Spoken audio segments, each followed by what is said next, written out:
ଆଜିର ଏହି ବିଶ୍ଳେଷଣ କୌଣସି ସାଧାରଣ ଆଲୋଚନା ନୁହେଁ। ଏହା ହେଉଛି ଏକ ଡକ୍ୟୁମେଣ୍ଟାରୀ ଅନୁସନ୍ଧାନ। ଭାରତର ସବୁଠାରୁ ବଡ଼ ଖାରିଆ ପାଣିର ହ୍ରଦ ଚିଲିକା, ଯାହାକୁ ଆମେ ସମସ୍ତେ ଏକ ପ୍ରାକୃତିକ ସ୍ୱର୍ଗ ବୋଲି ଭାବୁ, ତା ତଳେ ଲୁଚି ରହିଛି ଏକ ଭୟଙ୍କର ଅଜ୍ଞାତ ଲୋକକଥା। ଏହି ଯାତ୍ରାରେ ଆମେ ଖୋଜିବା ଯେ ଏହି ଶାନ୍ତ ଜଳରାଶିର ଗଭୀରତାରେ ପ୍ରକୃତରେ କେଉଁ ଅନ୍ଧକାରମୟ ଦୁନିଆ ଲୁଚି ରହିଛି। ଟିକେ କଳ୍ପନା କରନ୍ତୁ, ଦିନର କୋଳାହଳ ଶେଷ ହେବା ପରେ ହଠାତ୍ ପାଣି ଅସାଧାରଣ ଭାବରେ ଶାନ୍ତ ହୋଇଯାଏ, ଆଉ ତାପରେ ଆରମ୍ଭ ହୁଏ ଏକ ଅଜଣା ଫିସ୍ ଫିସ୍ ଶବ୍ଦ।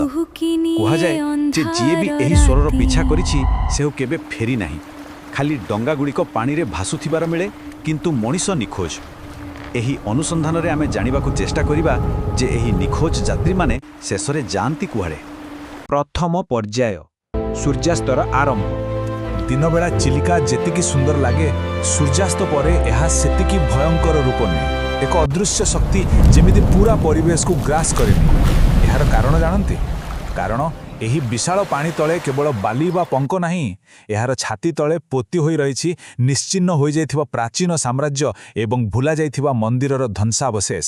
ଏକ ଅନ୍ଧକାରମୟ ଇତିହାସ ଏବେ ବି ସେଠାରେ ନିଶ୍ୱାସ ନେଉଛି। ଦ୍ୱିତୀୟ ପର୍ଯ୍ୟାୟ, ଗୋଧୂଳି ସମୟ ଏବଂ ବୁଡ଼ିଯାଇଥିବା ସାମ୍ରାଜ୍ୟର କିମ୍ବଦନ୍ତୀ।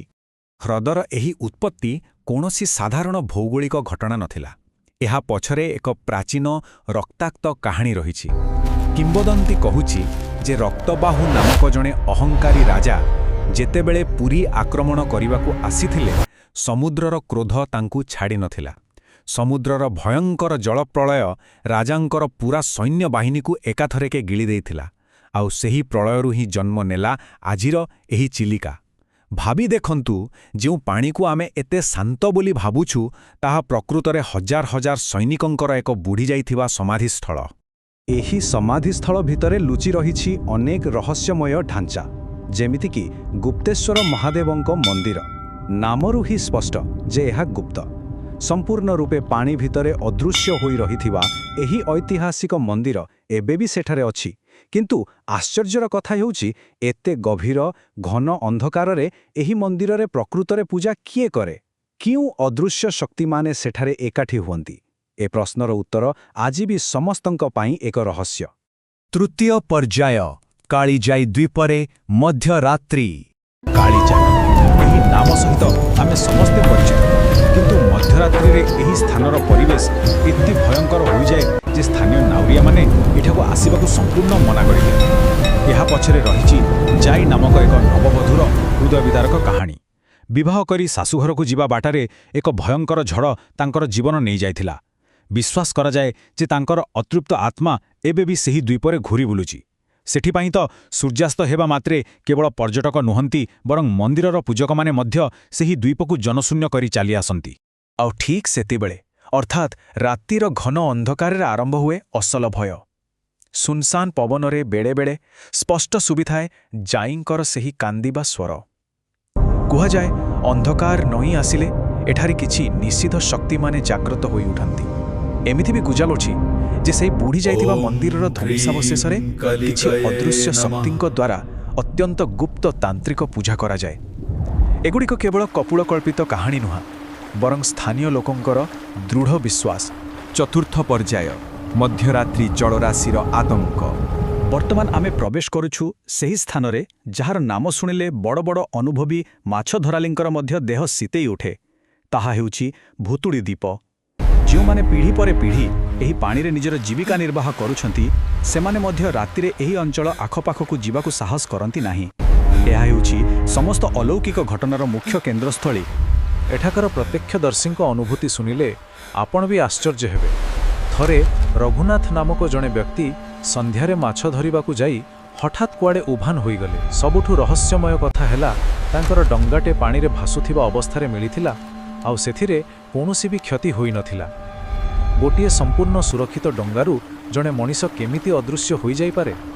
କେବଳ ସେତିକି ନୁହେଁ, ସେହି ଅଞ୍ଚଳରେ ହଠାତ୍ ତାପମାତ୍ରା କମିଯିବା, ଅଜ୍ଞାତ ଆଲୋକ ଦେଖାଯିବା ଏବଂ ସବୁଠାରୁ ଭୟଙ୍କର, ପାଣି ଉପରେ ଜଣେ ନାରୀର ଛାୟା ଚାଲୁଥିବାର ଦୃଶ୍ୟ ଅନେକ ଲୋକ ଦେଖିଛନ୍ତି। ପଞ୍ଚମ ପର୍ଯ୍ୟାୟ, ବିଜ୍ଞାନ ବନମ୍ ଅଲୌକିକ ତତ୍ତ୍ୱ।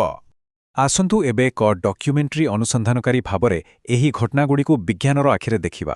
ଯେଉଁ ଡଙ୍ଗା ବୁଡ଼ିଯିବା ପଛରେ ଅଭିଶାପ ଥିବାର କୁହାଯାଉଥିଲା, ବୈଜ୍ଞାନିକମାନେ କହୁଛନ୍ତି ଯେ ହ୍ରଦର କିଛି ଅଞ୍ଚଳରେ ଶକ୍ତିଶାଳୀ ମିଥେନ୍ ଗ୍ୟାସ୍ ବବଲ୍ ବା ବୁଦ୍ବୁଦ୍ ସୃଷ୍ଟି ହୁଏ। ଏହା ପାଣିର ଘନତ୍ୱକୁ ଏତେ କମାଇ ଦିଏ ଯେ ଡଙ୍ଗାଗୁଡ଼ିକ ଭାରସାମ୍ୟ ହରାଇ ସାଙ୍ଗେ ସାଙ୍ଗେ ବୁଡ଼ିଯାଆନ୍ତି। ଆଉ ସେହି ରହସ୍ୟମୟ ଫିସ୍ ଫିସ୍ ଶବ୍ଦ ତା ଆକାଉଷ୍ଟିକ୍ ରିଫ୍ଲେକ୍ସନ୍ ବା ଧ୍ୱନି ପ୍ରତିଫଳନର ପରିଣାମ ହୋଇପାରେ। ପବନ ମାଧ୍ୟମରେ ବହୁ ଦୂରର ଶବ୍ଦ ଏଠାରେ ପ୍ରତିଧ୍ୱନିତ ହୁଏ। ତେବେ କଥା ଉଠୁଛି, କ'ଣ ବିଜ୍ଞାନ ସବୁକିଛି ସମାଧାନ କରିଦେଲା? ବିଲକୁଲ ନୁହେଁ।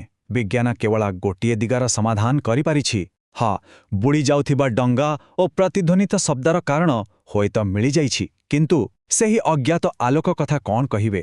ହଠାତ୍ କମିଯାଉଥିବା ତାପମାତ୍ରା, ଆଉ ସବୁଠାରୁ ବଡ଼ ପ୍ରଶ୍ନ, ପାଣି ଉପରେ ଚାଲୁଥିବା ସେହି ନାରୀର ଛାୟା କ'ଣ? ପଦାର୍ଥ ବିଜ୍ଞାନ ପାଖରେ ଏବେ ବି ଏହାର କୌଣସି ଉତ୍ତର ନାହିଁ। ଏହି ଘଟଣାଗୁଡ଼ିକ ସବୁ ବୈଜ୍ଞାନିକ ସୁରକ୍ଷା ବଳୟକୁ ସମ୍ପୂର୍ଣ୍ଣ ରୂପେ ଭାଙ୍ଗି ଦେଉଛି। ଷଷ୍ଠ ପର୍ଯ୍ୟାୟ, ଗଭୀରତମ ଅନ୍ଧକାର। ଏବେ ଆମେ ଅନୁସନ୍ଧାନର ଏକ ଏପରି ଦିଗକୁ ଯାଉଛୁ ଯେଉଁଠି ଆଉ କୌଣସି ଯୁକ୍ତି କାମ କରେ ନାହିଁ। ଚିଲିକାର କେନ୍ଦ୍ରସ୍ଥଳୀରେ କିଛି ଅତଳ ଗାତ ବା ଟ୍ରେଞ୍ଚ ରହିଛି, ଯାହାର ଗଭୀରତା ଆଜି ପର୍ଯ୍ୟନ୍ତ କେହି ମାପିପାରି ନାହାନ୍ତି। ସ୍ଥାନୀୟ ଲୋକଙ୍କର ଦୃଢ଼ ବିଶ୍ୱାସ ଯେ ରାତିର ଅନ୍ଧକାରରେ ଏହି ଗାତଗୁଡ଼ିକ କେବଳ ପାଣିର ସ୍ତର ହୋଇ ରହେ ନାହିଁ, ବରଂ ଏହା ଏକ ଅଦୃଶ୍ୟ ଦୁନିଆର ଦ୍ୱାର ପାଲଟିଯାଏ।